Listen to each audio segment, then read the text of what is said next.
আসসালামু আলাইকুম বন্ধুরা, যে যেখানে আছেন আশা করি প্রত্যেকে ভালো আছেন এবং সুস্থ আছেন। বাংলাদেশের ক্রিকেট নিয়ে আলোচনা। বাংলাদেশের সাবেক অধিনায়ক মাশরাফি বিন মুর্তজা কি সত্যিকারই কি বাংলাদেশ ক্রিকেট বোর্ডের কোনো এক গুরুত্বপূর্ণ পদে আসতেছেন? চলুন তার আগে কিছু বিশ্লেষণ করা যাক। আহ, যে আহ, যে সাকিব খান এবং মাশরাফি বিন মুর্তজাকে নিয়ে বাংলাদেশের সকল মানুষ, প্রায় মানুষ তাদেরকে নিয়ে টোল করতো, কেননা সরকার পতনের পর যে সাকিব খান এবং মাশরাফি বিন মুর্তজা পলিটিক্স নিয়ে তারা যে সমালোচনার মুখে পড়েছিলেন, কারণ তাদের নিয়ে কেউ কোনো কথা বললেই অনেক ধরনের সমস্যা এবং বিপদ আসার সম্ভাবনা ছিল এবং এখনো আছে। বিশেষ করে সাকিব খান তো দেশের বাইরে রয়ে গেছে, তিনি বাংলাদেশে আসতে পারেন না।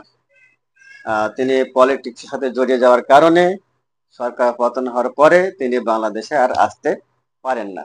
পক্ষান্তরে মাশরাফি বিন মুর্তজা ক্রিকেটের গডফাদার বলা চলে, যার সময় বাংলাদেশের যে ক্রিকেট খেলোয়াড়রা ছিল প্রত্যেকে তাকে অনুসরণ করে কিন্তু ক্রিকেট খেলতো, তাকে ভয় করত, তাকে সম্মান করত।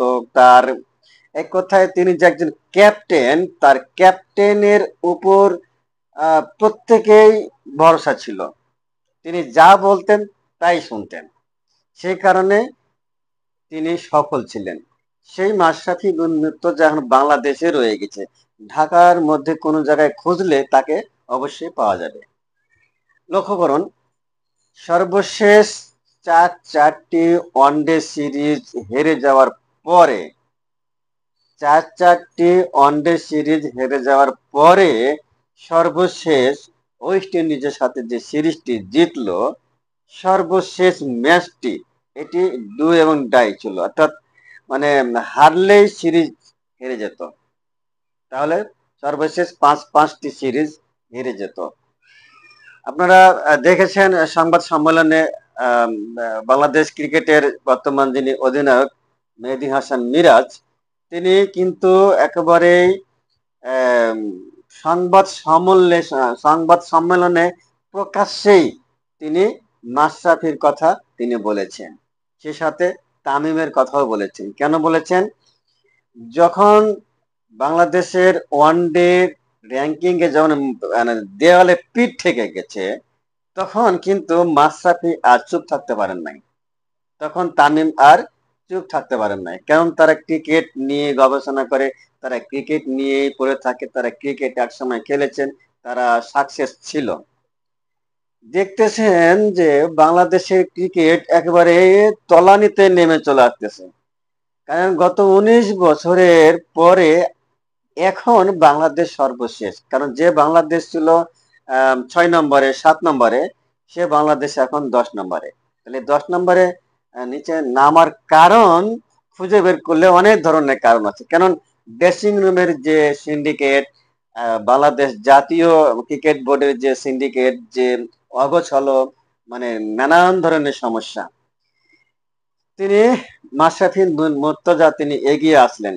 যখন মেহেদী হাসান বলছিলেন যে আজকের ওয়ানডে ম্যাচটি জিতার পেছনে সম্পূর্ণ কৃতিত্ব হচ্ছে মাশরাফি বিন মুর্তজা বস, তিনি তিনি মেহেদী হাসান মিরাজের সাথে সার্বক্ষণিক মানে কন্টাক্ট করতেছিলেন।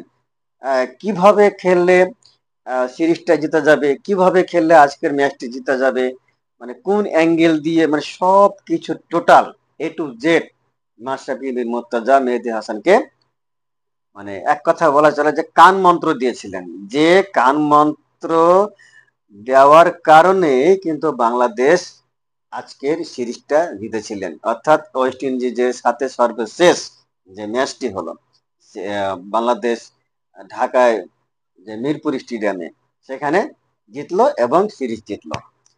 এখন মাশরাফি বিন মুর্তজা এই যে ক্রিকেট নিয়ে পজিটিভ আলোচনা করলেন, বিভিন্ন ধরনের সহযোগিতা করলেন, বিভিন্নভাবে পরামর্শ দিলেন, ফলে কিন্তু কাজে লাগলো। এই কাজে লাগার কারণে কি মাশরাফি বিন মুর্তজা বাংলাদেশ ক্রিকেট বোর্ডের কোনো একটা দায়িত্বে কি আসতে যাচ্ছেন? আমি ব্যক্তিগতভাবে মনে করি যে আসলে তো কোনো ধরনের সমস্যা না, আসলে বরঞ্চ হবে কি বাংলাদেশের ক্রিকেট আরো উন্নত হবে। বাংলাদেশের ক্রিকেট আগামী 27 সালে আমি বুকে হাত দিয়ে বলতে পারি, মাশরাফি যদি আসে দলের মধ্যে, তাহলে আগামী 27 সালে বাংলাদেশ সরাসরি বিশ্বকাপে খেলবে। আমি সাধুবাদ জানাই বাংলাদেশ ক্রিকেট বোর্ডকে এবং উপদেষ্টা সজীব ভুঁইয়াকে, যেন মাশরাফিকে কোনো একটা গুরুত্বপূর্ণ পদে এনে যাতে ভিতরের যে সিন্ডিকেট গুলো রয়েছে সেগুলো যেন ভেঙে দুমড়ে মুচড়ে যেন বাংলাদেশ ক্রিকেট যেন আরো সামনের দিকে এগিয়ে যায়, এই প্রত্যাশা করি। বাংলাদেশের সাবেক ক্যাপ্টেন মাশরাফি বিন মুর্তজা কোনো একটা গুরুত্বপূর্ণ পদে আসুক, যে পদে থেকে তিনি সার্বক্ষণিক ক্রিকেটকে সহযোগিতা করবে, ক্রিকেটকে সামনের দিকে এগিয়ে নিয়ে যাবে, যাতে সে আমিনুল ইসলাম বুলবুল, তারপরে সে যিনি ড্রেসিং রুম থেকে বিভিন্নভাবে পরামর্শ দেন যে অমুকে না খেলালে হয়তো সে মন খারাপ করবে, হয়তো না নামালে সে কি মনে করবে, এই সালাউদ্দিন, এই এদের যে ড্রেসিং রুমের ভিতরে যে সিন্ডিকেট গুলো রয়েছে, এই সিন্ডিকেট গুলো যেন মাশরাফি বিন মুর্তজা যাতে ভেঙ্গে দুমড়ে মুচড়ে দেয়। আমি সাধুবাদ জানাই, আমি স্বাগত জানাই, যাতে মাশরাফি বিন মুর্তজা তিনিও আসতে চাইবেন, আমি আশা করি তিনিও আসতে চাইবেন, এবং বোর্ড থেকে এবং সেই উপদেষ্টা সজীব ভুঁইয়া তিনিও পজিটিভ ভাবে নিয়েছেন। আশা করি আগামীতে মাশরাফি বিন মুর্তজা কোনো একটা গুরুত্বপূর্ণ পদে তিনি আসবেন, এই বলে আজকের ভিডিও শেষ করছি।